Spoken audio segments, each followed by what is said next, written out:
Hola a todos, en este vídeo vamos a ver ya el tercer caso de límites cuando x tiende a más infinito, en el que teníamos una función racional, cociente de dos polinomios.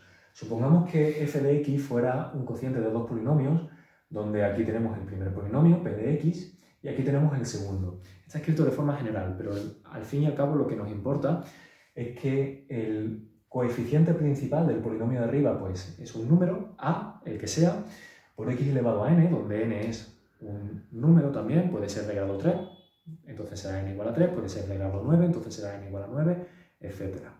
Y abajo lo mismo, donde el coeficiente principal será b y el grado del polinomio será n.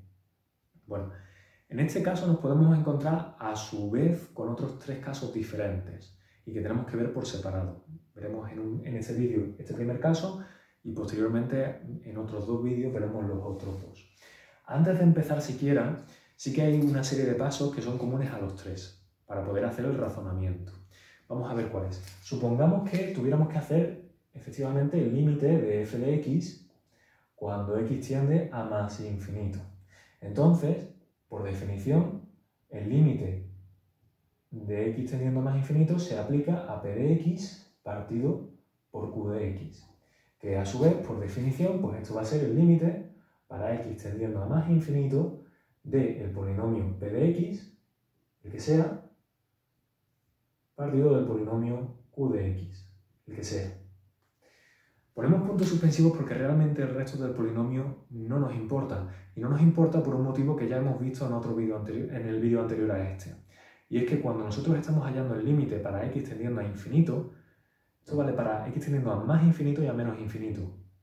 Pero en el caso de menos infinito lo veremos posteriormente. En este vídeo nos estamos centrando en el caso de x tendiendo a más infinito, aunque valga para el otro. Como hemos visto en el vídeo anterior, cuando x tiende a más infinito, al aplicarse esto sobre un polinomio, al fin y al cabo el monomio de mayor grado se va a imponer sobre el resto del polinomio. Por tanto, el resto del polinomio realmente no nos importaba qué es lo que hiciera. Al fin y al cabo nos limitábamos a comprobar cuál es el comportamiento del monomio de mayor grado, que es el dominante. En este caso pasa lo mismo. Cuando nosotros hallemos este límite, entonces, esto va a ser igual al límite para x tendiendo a más infinito de, en el polinomio de arriba, el monomio dominante es el primero que hemos puesto. El resto se supone que son monomios de menor grado. Entonces los monomios de menor grado se nos van. Y nos quedamos sencillamente con a por x elevado a n. Partido por, hacemos el mismo argumento para el polinomio de abajo, q, en el que tenemos un monomio de mayor grado que el resto, por tanto, lo que aporte el resto no nos importa, porque este monomio es dominante sobre ellos. Así que será el límite de este otro cociente. Como digo, nos quitamos el resto del polinomio y nos quedamos solamente con el cociente de los monomios dominantes.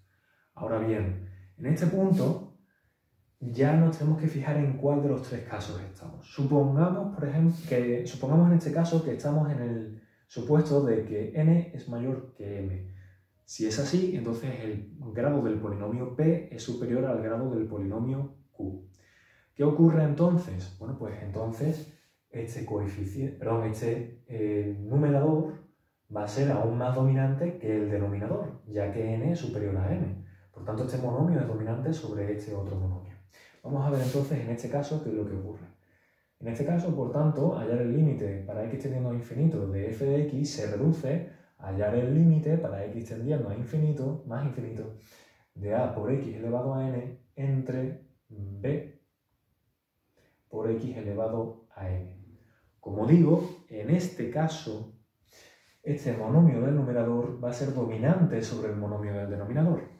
Si nosotros tomáramos valores de x concretos cada vez más grandes, 100, 1000, 1 millón, 1 billón, 1 trillón, lo que vamos a comprobar es que este cociente va a ser el cociente entre un número mucho más grande que el de abajo. Y conforme vayamos aumentando el valor de x, esa diferencia se va a hacer de forma mucho más exagerada.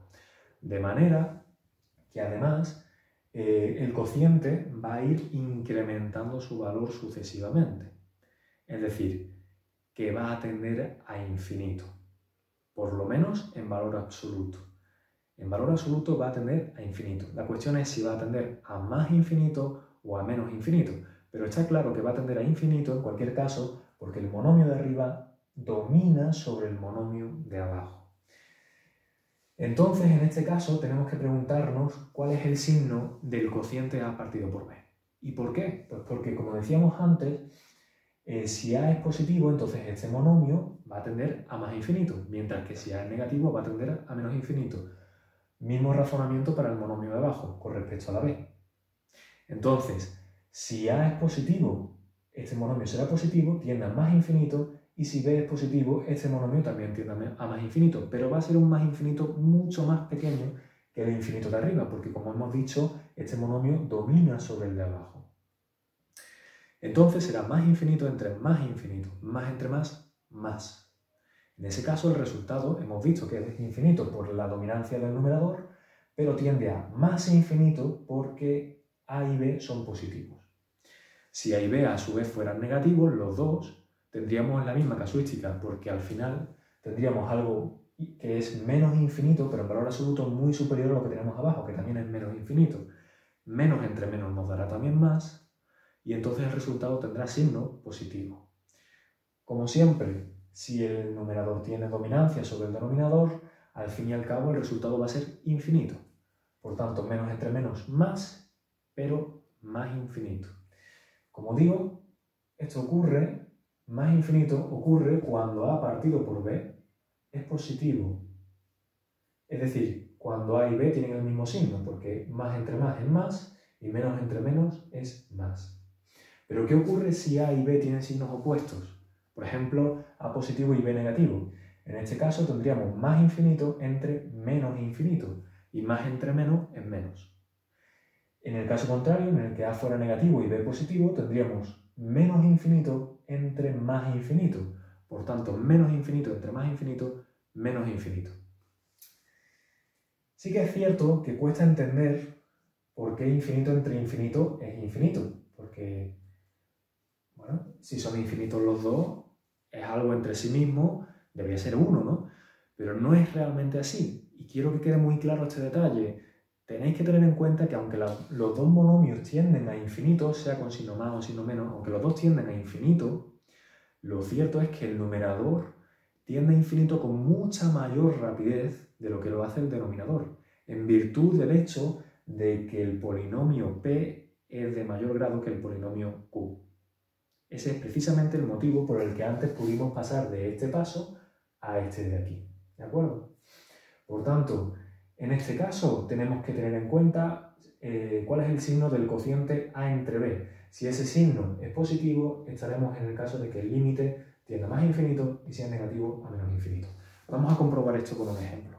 Supongamos, por ejemplo, que tuviéramos que hallar el límite de, por ejemplo, 7x quinta menos 4x cubo más 2x cuadrado menos 1 entre, pues por ejemplo, menos 14x cuarta más 7x cuadrado menos 3x más 8, por ejemplo, ¿vale? Tenemos un límite para x tendiendo a más infinito, que no se me olvide, de una función racional. Entonces, ¿en qué se reduce esto? Bueno, pues en primer lugar, como el límite es para x tendiendo a infinito, sea más o sea menos, entonces la dominancia de este de este monomio va a ser muy superior a la del resto de monomios de su polinomio. Y lo mismo ocurre con menos 14x a la cuarta con respecto al resto de su polinomio. Por tanto, esto va a ser igual al límite para x tendiendo a más infinito de 7x elevado a 5 partido de menos 14x elevado a la cuarta. A su vez, aunque 7 es en valor absoluto inferior a menos 14 en valor absoluto, lo que nos importa al fin y al cabo en este caso es el x a la quinta en comparación con x a la cuarta. En este caso el grado de arriba es superior al de abajo, por tanto, al tomar valores de x muy grandes, este x a la quinta va a ser muy dominante sobre el factor x a la cuarta. Por tanto, el resultado va a ser un número muy grande entre otro muy grande, pero en comparación muy pequeño con respecto al de arriba. Entonces el resultado va a ser infinito, o va a tender a infinito. ¿Pero va a ser más infinito o menos infinito? Bueno, pues en este caso daos cuenta de que el monomio de arriba, al tener un 7 positivo delante, va a ser 7 por un número muy grande positivo, positivo por positivo, positivo. Esto va a ser más infinito en el numerador. Y en el denominador, pues vamos a tener un número positivo muy grande multiplicado por menos 14. Por tanto, va a ser menos infinito. Pero que en valor absoluto, ese infinito del denominador es muy pequeño en comparación con el del numerador. ¿De acuerdo? Entonces será más entre menos, menos, y un infinito mucho más grande que otro infinito más pequeño, infinito. Por tanto, el resultado de este límite de aquí sería menos infinito. Si en lugar de tener aquí un menos 14 hubiésemos tenido más 14, el resultado hubiese sido más infinito. Si en lugar de tener 7 arriba hubiésemos tenido menos 7, entonces hubiese sido menos entre menos más infinito. Y si hubiésemos tenido menos 7 y abajo más 14, entonces hubiésemos tenido el mismo resultado, porque menos entre más hubiese sido también menos.